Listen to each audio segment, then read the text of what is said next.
తెలంగాణలో వర్షాలు ఇప్పట్లో వదిలేలా కనిపించడం లేదు. గత 4 రోజులుగా వర్షాలు దంచి కొడుతూనే ఉన్నాయి. తాజాగా వాతావరణ శాఖ రెయిన్ అలర్ట్ ని జారీ చేసింది. నేటి నుంచి 4 రోజుల పాటు రాష్ట్రంలోని పలు జిల్లాల్లో భారీ వర్షాలు కురిసే ఛాన్స్ ఉందని వెల్లడించారు. ప్రస్తుతం బంగాళాఖాతంలో ఉపరితల ఆవర్తనం కొనసాగుతుండగా దాని ప్రభావంతో అల్పపీడనం ఏర్పడే ఛాన్స్ ఉందంటున్నారు వాతావరణ అధికారులు. నేడు పశ్చిమ మధ్య వాయువ్య బంగాళాఖాతంలో అల్పపీడనం ఏర్పడనుందని వాతావరణ శాఖ అధికారులు అంచనా వేసిన తరువాత ఇది ఉత్తర వాయువ్యంగా పయనిస్తుందన్న వాతావరణ శాఖ అధికారులు ఇది మరింత బలపడితే ఏపీతో పాటుగా తెలంగాణలోని పలు జిల్లాల్లో భారీగా వర్షాలు కురుస్తాయని చెప్పారు.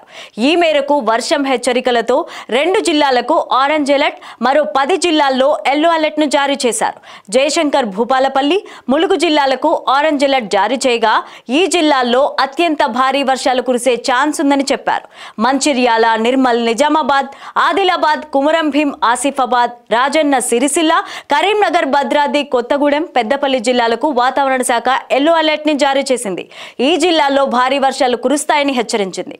రానున్న 4 రోజుల్లో ఆయా జిల్లాల్లో హనుమకొండ, జనగామ, సిద్దిపేట, సూర్యాపేట, నల్గొండ, ఖమ్మం, వరంగల్ జిల్లాల్లోనూ భారీ వర్షాలు కురిసే ఛాన్స్ ఉందని తెలిపారు. హైదరాబాద్ నగరంలోనూ వర్షం కురిసే ఛాన్స్ ఉందని చెప్పారు.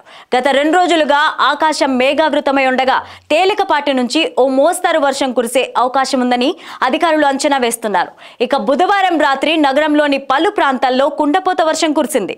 రాత్రి 11 గంటల నుంచి తెల్లవారుజామున 3 గంటల వరకు వర్షం దంచి కొట్టింది.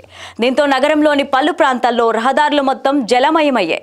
నేడు కూడా వర్షం హెచ్చరికలు ఉండడంతో అప్రమత్తంగా ఉండాలని జీహెచ్ఎంసీ అధికారులు హెచ్చరిస్తూ వస్తున్నారు.